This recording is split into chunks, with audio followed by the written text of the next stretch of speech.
The RV Show USA is brought to you by Rockwood, building better RVs, making smarter RVers. And hello again, everybody. Alan Warren here, the RV Wingman, steering you away from trouble and sleazy RV dealers, helping you make the smartest decisions possible, because smart RVers make for happy campers, and to always tell you the truth and never lead you astray. If you'd like to call in, our number is 1-330-WINGMAN. Again, 1-330-WINGMAN.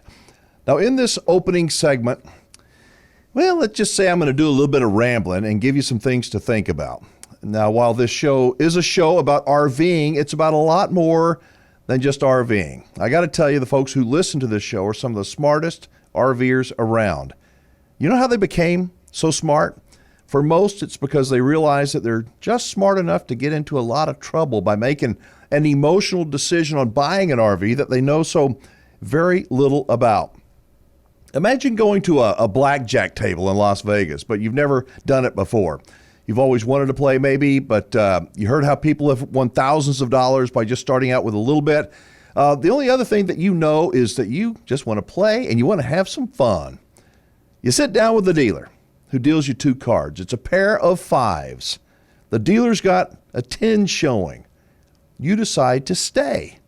Again, you got a pair of fives. The dealer is showing a 10, but you decide you're going to stay. Every other person at the table who has played blackjack before knows that you have made an awful mistake, and there's almost no way that you're going to beat the dealer. Dealer turns over an 8. Bam, you lose. And you think it's just a matter of luck, right? So you keep playing, winning a few hands, but you walk away a loser. What happened? What happened? Well, it's a thing called reality. That's what it is. The reality that the odds are in the casino's favor on every single game.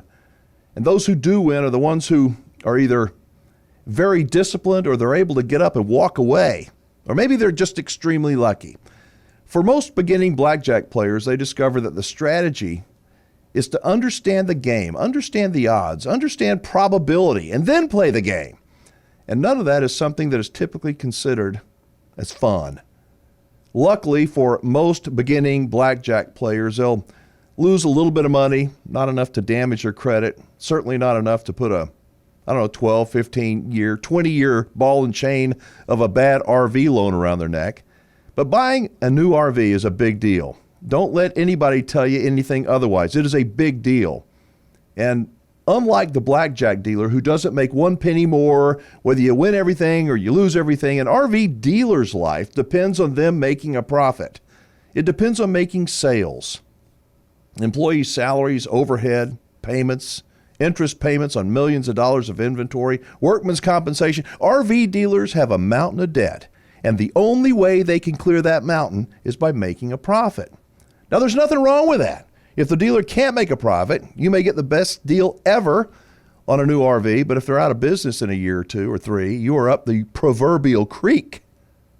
So there's a balance, if you will, when shopping for and buying an RV. It's like trying to find another sweet spot when you swing and you hit a golf ball. It may sound easy, but it's not very easy. All that said, the reason the casinos do so well in making so much money, I think, is that nearly every single gambler that goes in there thinks that they are the one. They believe they're the one that's going to walk away the big mega jackpot winner. In buying an RV, if you win and the dealer loses, you both lose, but you may not realize it yet. Odds are you will, though. You will when you need service work done. Yeah. You will when you need warranty work done. Your dealer is out of business.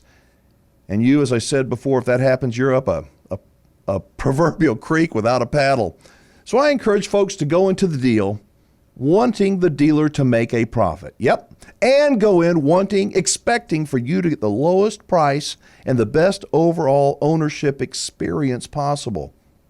If both parties don't feel like they've won, both parties will lose. That's right. And we never want that to happen. They lose because the buyer's going to be unhappy and he is never going to go back. He's going to hate that dealer for the rest of his life. And that brings me to another subject called nibblers. That's what I call them, nibblers. In a way, I think that we're all nibblers. We would all like just a few more French fries, right? Maybe another free refill. We all want to get the very most we can for our money. We want to nibble. Just a little bit. When we were kids, we learned how to do it really well. We wanted that extra cookie. We wanted to stay out just a little bit past our bedtime, past curfew. Maybe we wanted to come home after curfew, and we wanted forgiveness for coming home an hour or so late. The way we learned how to nibble as a child has today, I believe, manifested itself into us expecting more than we have ever expected before, more than what we pay for. Hey, if you can get by with a 60 and a 55, how about getting away with a 65 in a 55? If checkout time is at 11 a.m. in a campground, nibblers think that as long as they're trying to check out at 11 a.m., even if they're moving at the speed of a glacier, they can skate by and maybe squeeze another hour or two out of their camping trip. From a business owner's perspective, you expect nibblers. You expect that everybody likes to feel like they got, well, a little bit extra. But there are some people that take nibbling to a whole new level. Yes, they do. There are some people who take, like I said, they take it to a whole new level, and that can become a real issue. My kids only cut across your campsite one time.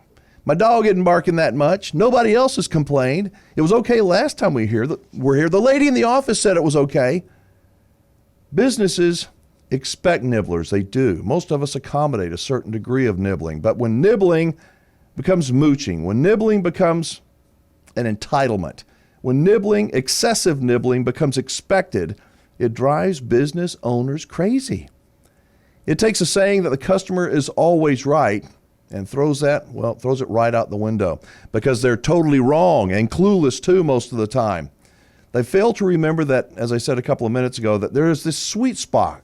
There is a dynamic between human beings that needs to be understood and respected. While I can deal with most nibblers, by the way, that's not a bad thing because I realize that, hey, I'm a nibbler too. Some nibblers don't even realize that they're nibblers. They're the kind of campers that when they leave, they don't even realize it. They just got put on the naughty list and they're not welcome back. When you combine total ignorance, which is where we all start at learning anything, when you combine complete ignorance with a growing sense of entitlement, a growing sense of your right to nibble away as much as you can get away with, it's a train wreck and nobody wins. For RVers, and non-RVers as well, it's easy to see examples, I think, of nibblers all around us. Just think about it. And if we're truly honest with ourselves, we can see some of the things that we do when we nibble. And sometimes we can all nibble just a little bit too much. I guess nibbling's been here for as long as human beings have. With the holiday season upon us, I hope that there's a way that we're able to, see each other in a different way, a way that's not adversarial, not at all. A way where we can both walk away. We can both think that we won when we walk away. That's what's the important thing. Or we can both feel good, that we're treated fairly. We treated the other party fairly. The idea that one party must win and one party must lose, well, it may work well in Las Vegas, but it doesn't work very well in our daily lives, and it doesn't work very well in business. I told you the show was about more than camping, more than RVing. It's about a way of looking at life. Looking at time, looking at how much time we have left. It's about looking through the other person's eyes. And yes, it's about being honest. For many, this show lacks the drama that so many other programs have. It's like junk food for the soul. Doesn't have any substance. Thankfully, there's a growing number of people who get this show, who understand it, who realize that we're all in this together. We are. Life works better when we help our neighbors, when we respect them, when we go the extra mile. While drama may be like junk food for the soul, this show, these monologues are an attempt to provide some real substance, a source of information, honest information that you can use both in the campground and in your everyday life.